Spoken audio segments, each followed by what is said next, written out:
We obviously are coming live to you from Lutuli House, not necessarily at Mangaung, where the president delivered that January 8th statement. You'd remember it was the 111th birthday of the ANC. Coincidentally, it celebrated its birthday at its birthplace. And of course, the 13th president of the ANC. I know some people confuse it and say 14th president, but when you count, it's the 13th because the other one, Mr. President, did the 2 terms, but on 2 occasions.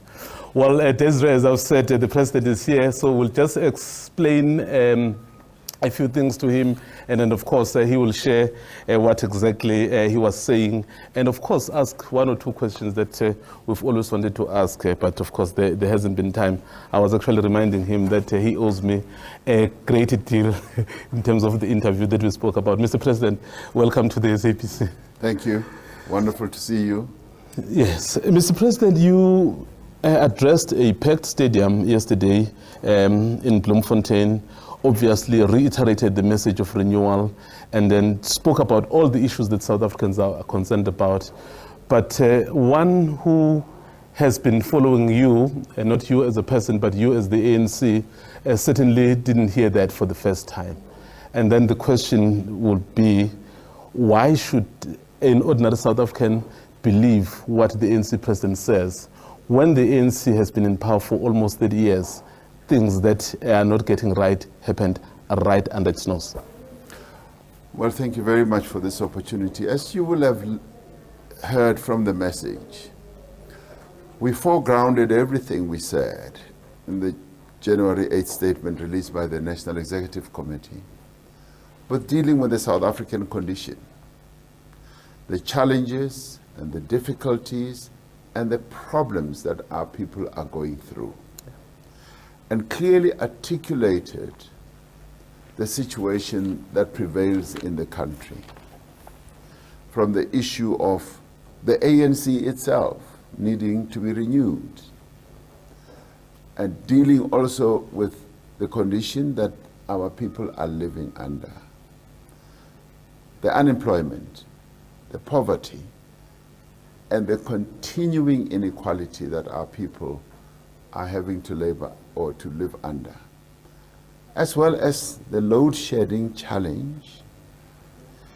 and the fact that the economic situation in our country does not give black people the real opportunities they've been looking for. We dealt with the land issue and all that.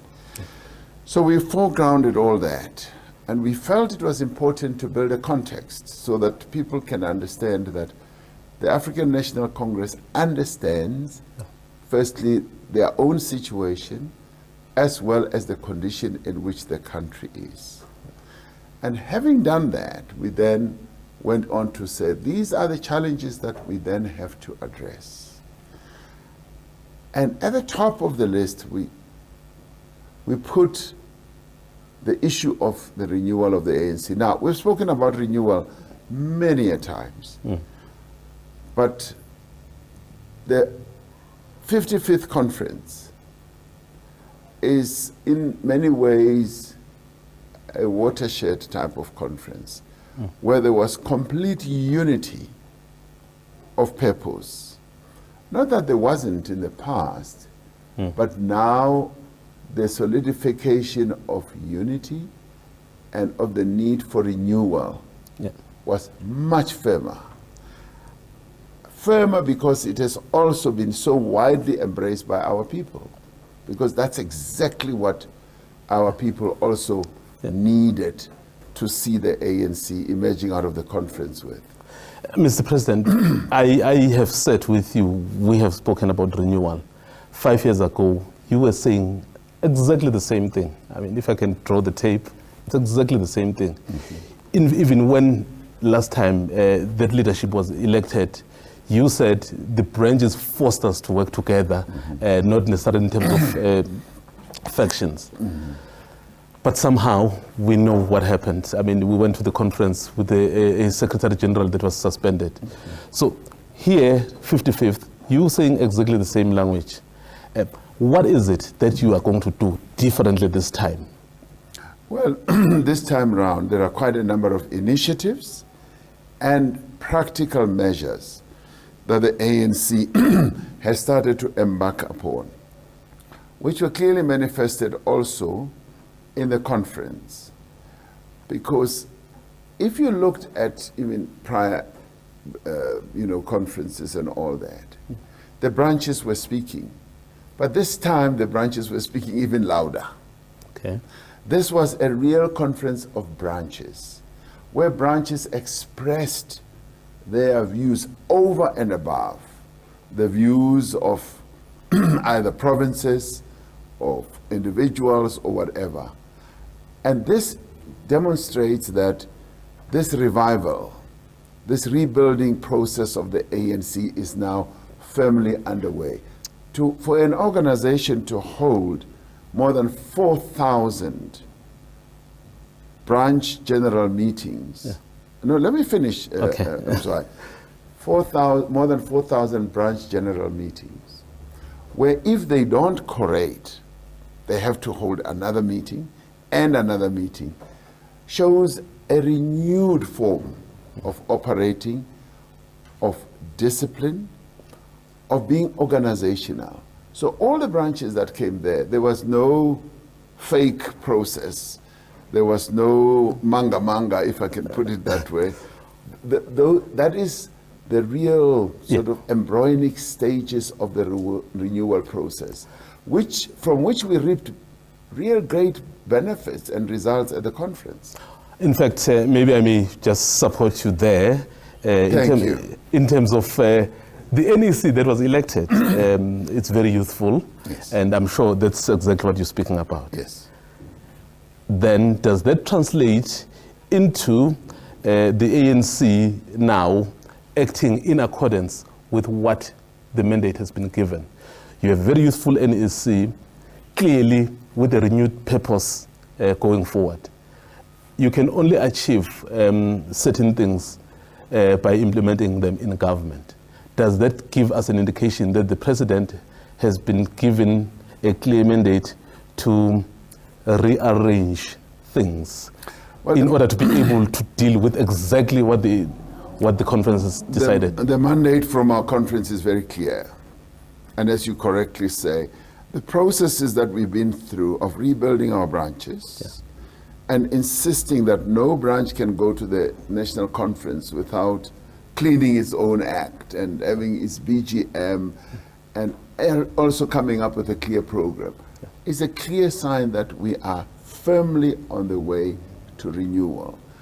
And the mandate that was given is very clear as well. And it is when the ANC is strong, when the ANC is renewed, when the ANC is united, that then will translate into what we do in government. And you had very clearly, the other clear message was that the ANC is now going to be monitoring exactly what we do in government, and it's going to be looking at the delivery processes that we embark upon more actively and more closely. So for me, that is part of that renewal process. Yes, I spoke about rearranging, and maybe I wanted to avoid saying reshuffle because I know once reshuffle is mentioned, you run away. Yes. But does that mean, in all fairness, so there could be possible changes? In fact, we know that SG is permanent, is full-time here. Yes, sir. So clearly he's going. So I would like to see a number of changes in your executive. Well, as I said, I mean, there are quite a number of processes that we have to go through. The Secretary General has been the Minister of Transport. He's going to be handing in his resignation. So we then have a gap there. We still have a gap with regard to the Minister of Public Service. And so all that gives rise to what now needs to be done to reconfigure the country's national executive. So, as I said the other day, I mean, obviously the media would like me to reshuffle through the very announcement that they want to make. And I said, let's watch this space.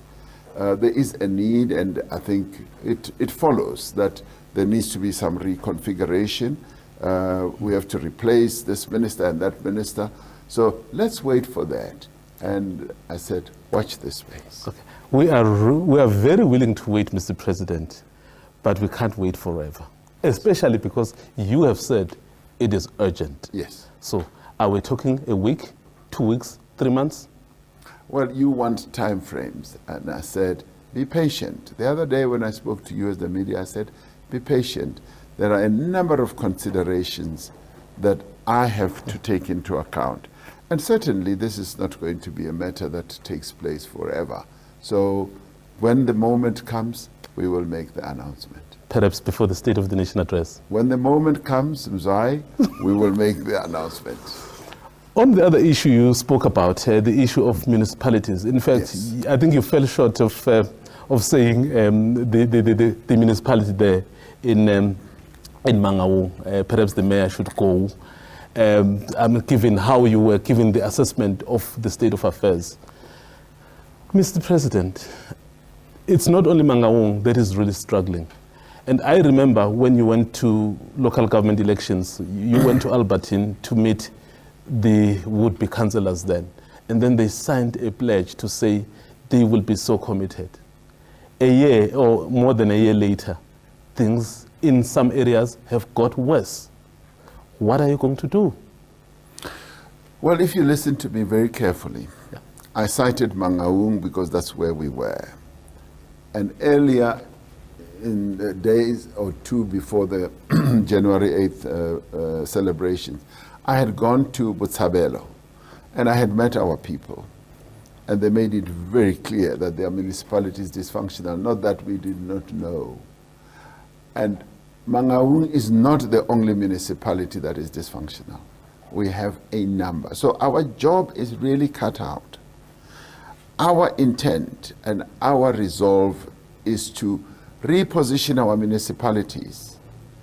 And we will be repositioning those municipalities that are dysfunctional because we have to serve our people. A number of municipalities, because of their dysfunctionality, from a number of points of view, some of them it's a political problem where there's a lot of infighting. Some of them is financial. They just don't have a tax base. Yeah. And some of them it's a skills-based issue. And some of them is just corruption. Municipalities that just get captured by certain interests. And they begin to serve certain interests and they don't serve the people. So all those municipalities, and I've got the full number, we are going to go into them and put them right. And not that in the past we didn't have the resolve, but the resolve has been renewed and re-emboldened also by what the conference said. Yeah. So we are now going to be moving very, very quickly to take action against those municipalities that are dysfunctional because they are the real center of government activity from an economic point of view, yes. From a social point of view, from a delivery of services point of view. You've just spoken about being emboldened, the renewed mandate. You've actually received a very overwhelming mandate for the next 5 years. But we know that, Mr. President, there are investigations that are still ongoing around the issues which involve Phala. And the ANC was very clear on the step aside, for example, to say if one gets charged, so he must step aside. Given that there are still those challenges that could still arise, do you have plan B, or as soon as you get charged, you're gone? Well, we deal with issues as they come and as they arise. Yeah. And I think let's not preempt anything. I have said that I'm going to be cooperating fully. And that is what the ANC, my organization, has appreciated, that I will cooperate with all processes as they unfold. And I have kept my word when it comes to that.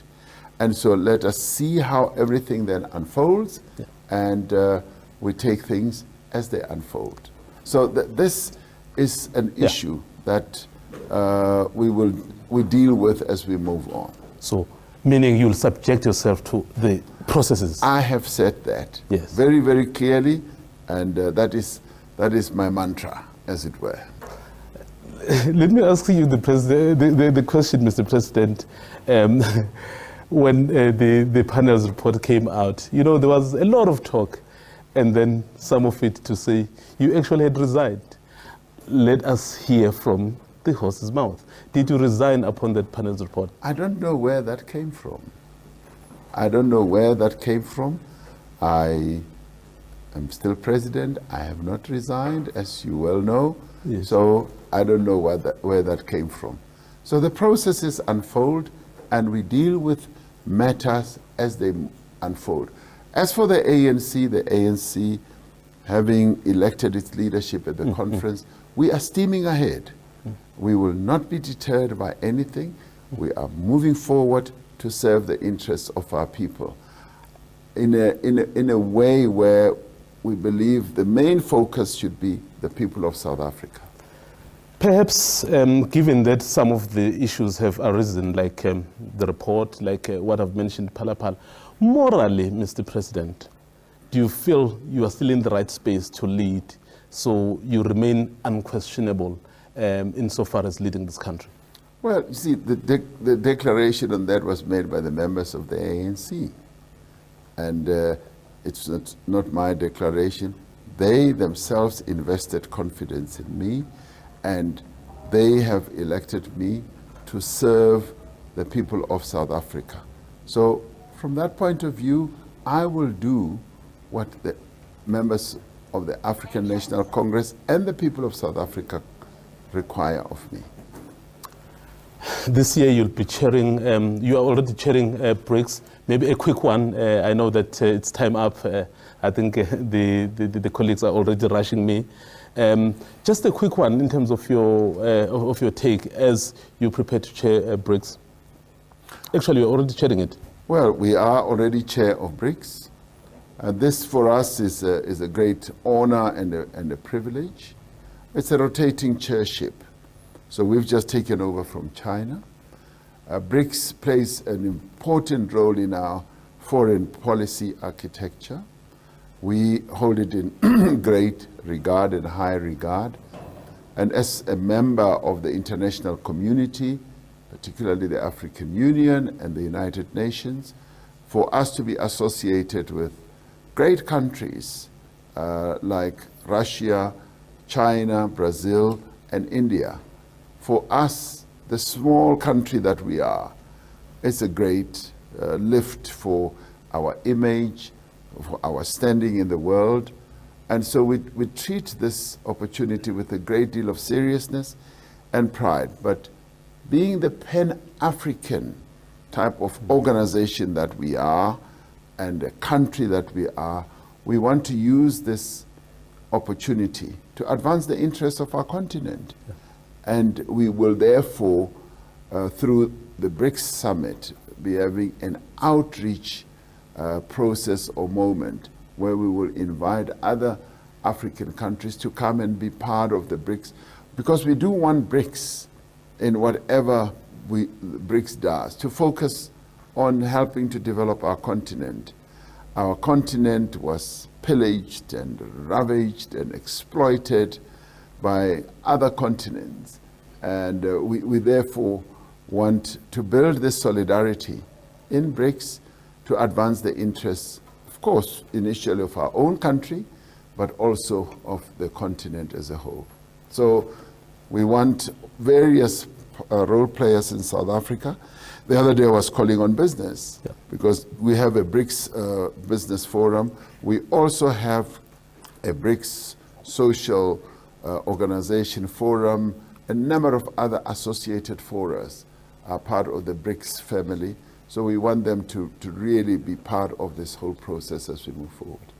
Well, thank you very much, Mr. President. It's unfortunate that we were allocated very, very little time, but we understand. I guess at some point we'll honor the promise that you and I have made of having a much longer interview. Indeed. Thank you very much. I live in hope. Thank you. Well, you had there for yourself the president of the ANC basically talking to us.